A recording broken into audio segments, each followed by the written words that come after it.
Hola, ¿cómo están? Quiero saludarles en este día, bendecirles porque Dios tiene planes con cada uno de nosotros y siempre Dios nos está hablando hasta en las mínimas cosas, en las cosas más pequeñas. Y quiero invitarte hoy día a reflexionar a través de la palabra y de lo que la palabra nos habla de la vida de Jesús y cómo es influyente en nuestras vidas también. Así que rápidamente quiero que podamos adentrarnos. Ustedes ven este fondo que ustedes están viendo es un lago, no voy a decir en cuál para que no se vengan. Este lago, mientras lo estaba mirando, comencé a recordar un pasaje de la vida de Jesús y comencé a analizar y me di cuenta que la mayor parte de la vida de Jesús acontece a las orillas del río, o sea, perdón, a las orillas del lago, a las orillas de este mar, Galileo, que también tenía otro nombre, diferentes orillas le llamaban de diferentes formas, el mar de Tiberia, ¿cierto? En fin, la vida de Jesús acontece alrededor de un lago, acontece alrededor de este mar Galileo. Pero, ¿qué es lo que quiero que nosotros podamos meditar en este día? Y cuando estaba escudriñando la palabra, cuando estaba adentrándome en la palabra, me recordé este texto en donde los discípulos se vuelven a encontrar con Jesús. Pedro se levanta muy de temprano y dice, voy a ir a pescar, ¿cierto? Y mientras él va a pescar, los mismos discípulos, los otros que estaban con él, le dicen, nosotros también iremos contigo. Y se meten mar adentro y dice la palabra que ellos no logran pescar nada. Pero cuando están afuera, ya volviendo a la orilla, se acerca Jesús caminando por la orilla del lago. Y dice la palabra que Jesús le dice, vuelvan nuevamente adentro y lancen las redes al lado derecho. Los discípulos, sin dudarlo, dijeron, bueno, vamos a hacerle caso a este hombre. La palabra dice que no logran reconocerle de forma inmediata, pero sí sabemos que cuando le vuelven a reconocer, ¿cierto? Porque ellos van nuevamente mar adentro y cuando vienen cargados con las redes llenas de peces, Jesús ya estaba esperándole con el fuego encendido y estaba esperando para que ellos vinieran y pudieran cenar o comer con él. Uno de los discípulos dice la palabra que se lanza al agua cuando reconoce que este hombre era Jesús y corre detrás de Jesús. La palabra siempre tiene estas formas tan extraordinarias de mostrarnos la cotidianidad de cómo Jesús hablaba en las cosas pequeñas, en las cosas mínimas y en las cosas tan minuciosas, ¿cierto? Pero si nosotros nos damos cuenta, la vida que estamos llevando, la forma en la que hemos caminado durante tanto tiempo y los problemas que podamos estar viviendo, quiero que nos adentremos a estas preguntas que Jesús, después de haber comido, después de haber hecho este milagro de la multiplicación de los peces en la red, cuando ellos habían tratado de pescar y no habían encontrado nada y tenían que darle de comer a las ovejas, tenían que darle de comer al ganado, no tenían nada para comer ni ellos mismos y Pedro preocupado por el alimento.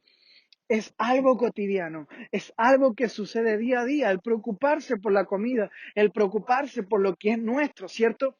Pero quiero que nosotros veamos cómo Jesús se mete en la vida de Pedro hasta tal punto en donde él entiende.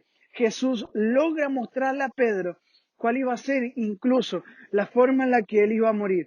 Y me gustaría leer el capítulo 21 de Juan, el versículo 15, dice, después del desayuno, Jesús le preguntó a Simón Pedro, Simón, hijo de Juan, ¿me amas más que a estos? Sí, Señor, contestó Pedro, tú sabes que te amo. Entonces, alimenta mis corderos. Le dijo Jesús. Jesús repitió la pregunta nuevamente. Le dijo, Simón, hijo de Juan, ¿me amas? Sí, Señor, dijo Pedro, tú sabes que te quiero. Entonces, cuida de mis ovejas, dijo Jesús. Nuevamente le preguntó por tercera vez, Simón, hijo de Juan, ¿me quieres? A Pedro le dolió que Jesús le dijera la tercera vez, ¿me quieres? Le contestó, Señor, tú sabes todo, tú sabes que yo te quiero. Y Jesús dijo, entonces alimenta a mis ovejas. Luego dice, te digo la verdad, cuando eras joven, en el versículo 18, cuando eras joven podías hacer lo que querías, te vestías tú mismo e ibas donde querías ir. Sin embargo, cuando seas viejo, extenderás los brazos y otros te vestirán y te llevarán a donde no quieras ir. Jesús dijo esto para darle a conocer el tipo de muerte con la que Pedro glorificaría a Dios. Entonces Jesús le dijo, sígueme. Si podemos analizar un poquitito estas preguntas, Jesús, las preguntas que Jesús le hizo a Pedro, eh, cada respuesta de Pedro era, Señor, tú sabes que yo te amo, tú sabes que yo te quiero, tú lo sabes todo. Él daba por hecho que Jesús ya lo sabía, pero Jesús insistió en esta pregunta. Pedro, ¿me amas? O sea, si tú realmente me amas, Jesús le dice a Pedro, tienes que hacer estas dos misiones. Tendrás estas dos misiones conmigo. Estas dos misiones son apacentar a mis ovejas y la otra es pastorearlas. No solamente los pastores, aquellos que son ungidos, ¿cierto? Para guiar y para ayudar a que la gente crea en el Señor, conozca de Dios, son eh, los encargados de pastorear esta tierra. Tú también eres un encargado de pastorear tu vida, de pastorear a tus hijos, de pastorear tu casa, de pastorear tus finanzas y darles dirección, de darles alimento, de alimentar tu casa con la palabra de Dios. ¿Qué significa apacentar mis corderos? La palabra apacentar significa alimentar. Y cuando nosotros alimentamos, estamos entregando lo necesario para que los corderos crezcan como deben crecer. La palabra pastorear mis ovejas quiere decir dirige mis ovejas, dirige mis hijos. Encárgate de eso, no te despreocupes de ellos, sigue avanzando junto con ellos, no te canses, a pesar de que venga el cansancio, sigue pastoreando, sigue guiando, sigue alimentando. Ahora hay una gran pregunta, ¿por qué Cristo acaba parte de estos versículos con la forma en la que Pedro iba a morir o la forma en la que Pedro iba a fallecer? Dice la palabra que Jesús le dice, antes tú eras joven y te vestías como querías e ibas a los lugares donde tú querías ir, pero llegarán al momento en donde extenderás tus brazos, te vestirán y te llevarán a los lugares en donde tú no quieres ir.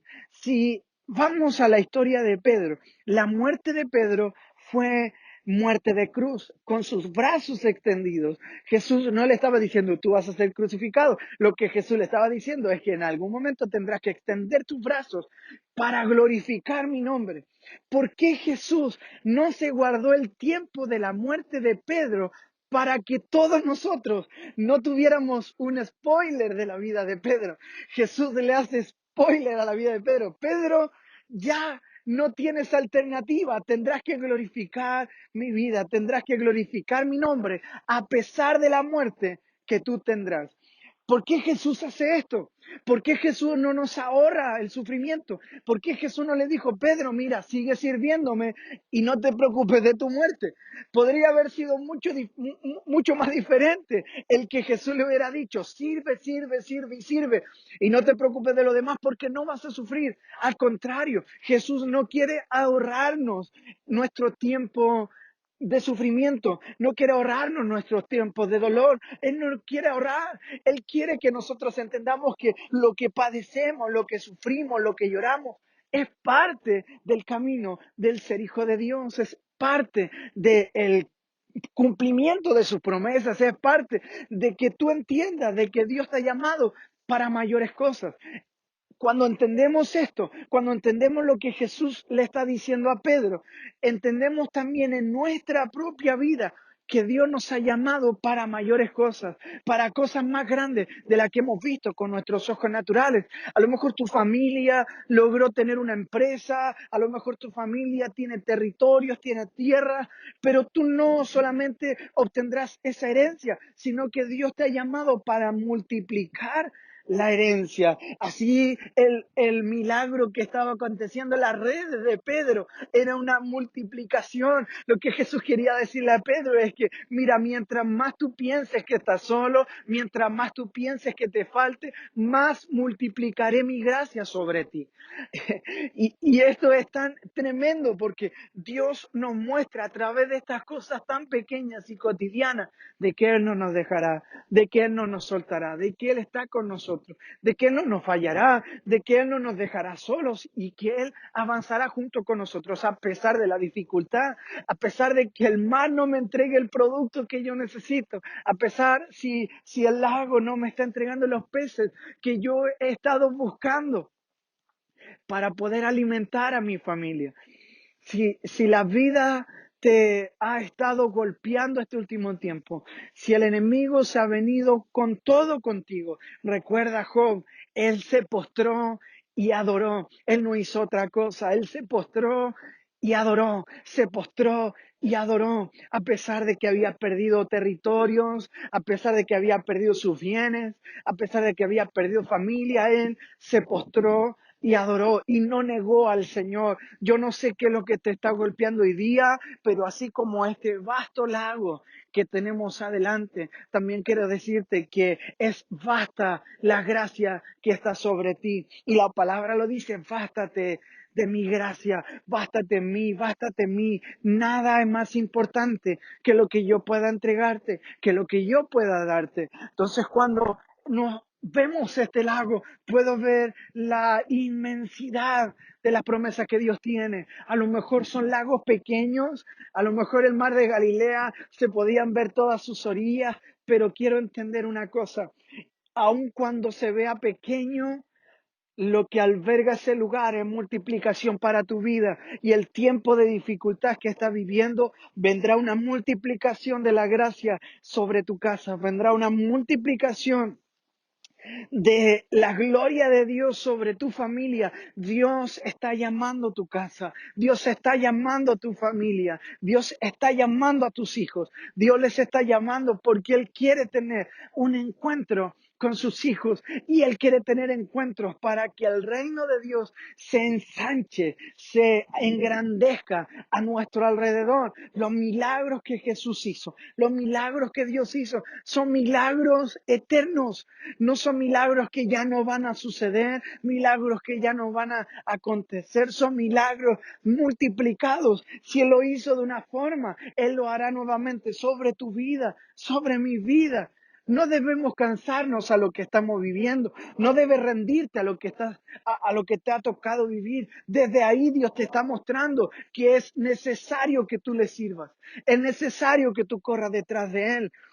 Amén. Y algo más me llama la atención de este capítulo, ¿cierto? El versículo 25 del capítulo 21 dice, Jesús también hizo muchas otras cosas.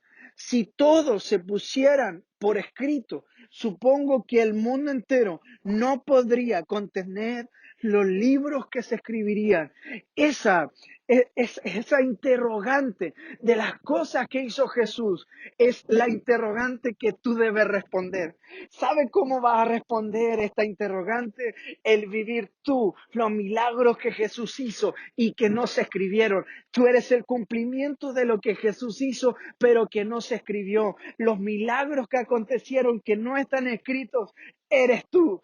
Tú eres el que tiene que cumplir esos milagros que no se escribieron. Por eso quiero invitarte este día a cerrar tus ojos ahí donde estás y poder decir, Señor Jesús, yo declaro que mi vida te pertenece, que lo que estoy viviendo es parte del cumplimiento de tu promesa. Señor, si me ha apartado de ti, Señor, si mi familia se ha apartado de ti, Señor, si me dediqué mucho a mi trabajo, Señor, si le dediqué mucho tiempo a los míos y me olvidé de ti, Señor, hoy día tomo el primer lugar y lo pongo en mi casa. Ese primer lugar es tuyo. Señor, el primer lugar de mi casa te pertenece a ti, Jesús. Por eso, Señor, yo quiero arrepentirme y humillarme en este día, así como Job lo hizo también. Señor, quiero rendirme y adorarte, darte honra, darte gloria, darte alabanza. Señor, porque aun cuando pierda todo, Señor, tú con todo a mí me recogerás. Aunque padre y madre me dejara, con todo tú, Señor, me recogerás. Tú no me soltarás, tú no me dejarás, tú no me abandonarás. Tú estás conmigo y permanecerás conmigo. Señor, no me sueltes, no me dejes, no hagas que mi pie vaya al resbaladero. Señor, y aún así haya resbalado, Señor, levántame. Como tu palabra dice que si 7 veces cae el justo, 7 veces Jehová, tú lo levantarás. Levántame en este día. Quiero entender que en mi vida, Señor, hay un lago inmenso. Señor, como así Jesús logró cumplir tus promesas en la tierra alrededor del lago o del mar de Galilea. Señor, yo también sé que tengo un mar dentro de mí y ese mar está albergando milagros. Señor, quiero vivir los milagros de ese mar. Señor, quiero ver como cuando la tempestad se levante, poder decir que la tempestad se calme. Señor, quiero ver como cuando venga, Señor, aquel centurión a pedirme ayuda, aquel centurión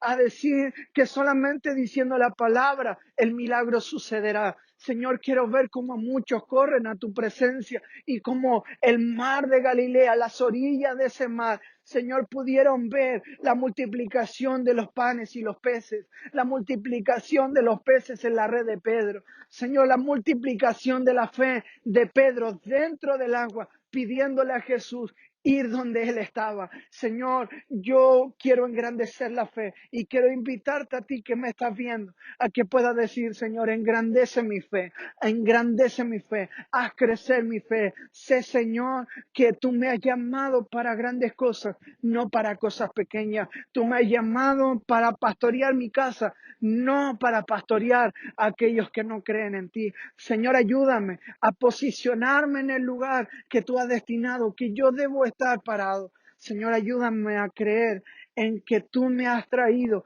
a esta tierra, no simplemente para cumplir lo que yo quiero hacer, sino para cumplir lo que tú has dicho desde antes de la fundación de este mundo. Señor, ayúdame a ver esos milagros que acontecieron alrededor del mar de Galilea. Señor, queremos estar en paz y en calma cuando la tempestad se levante, porque estamos confiados de que tú, Jesús, estás con nosotros. Señor, yo no sé la tempestad de mis hermanos, no sé el dolor que están viviendo, pero sí sé, Señor, que esto es el plan perfecto para que la fe se ponga a prueba. Este es el plan correcto para que la fe, Señor, pueda crecer, para que la fe se levante, para que la fe crezca, para que la fe avance, Señor, en el corazón de tus hijos. Levanta la generación, Señor, en la cual estamos viviendo y que las familias puedan creer cada día de que tú eres, Señor, y Salvador de nuestras vidas. Señor, queremos verte como el Rey de Gloria de nuestras vidas, como el Dios de nuestro mar Galileo, como el Dios de nuestro lago en nuestro corazón, que va de orilla en orilla buscando a quien bendecir, buscando en quien hacer milagros. Señor, ese mar que está dispuesto y la barca que está dispuesta para que tú puedas predicar a mi corazón, para que tú puedas establecer la palabra en mi vida y que nuestros corazones puedan arder por tu palabra. En el nombre de Jesús, profetizo en este día que aquellos que ha decrecido la fe, que aquellos que han visto contaminada su fe, que aquellos que han visto su fe decaer, declaro en el nombre de Jesús que Dios te está llamando para servir con todo, no solamente a medias, no solamente a tiempo que tú deseas servir, sino servir creyendo que Dios te ha llamado para mayores cosas en este día. En el nombre poderoso de Jesús, bendigo la iglesia, bendigo a aquellos que están viendo este culto y declaro en el nombre de Jesús que Dios tiene promesas eternas para tu vida en el nombre poderoso de Jesús. Amén y amén. Quiero invitarte a que sigamos adorando al Señor en un tiempo de adoración, creyendo que Dios es el centro de tu vida y que la palabra haya sembrado sobre tu corazón en tierra fértil y que esta semilla pueda dar fruto en tu vida. Disfruta de la alabanza y declara en el nombre de Jesús que Dios ha sido bueno hasta este día.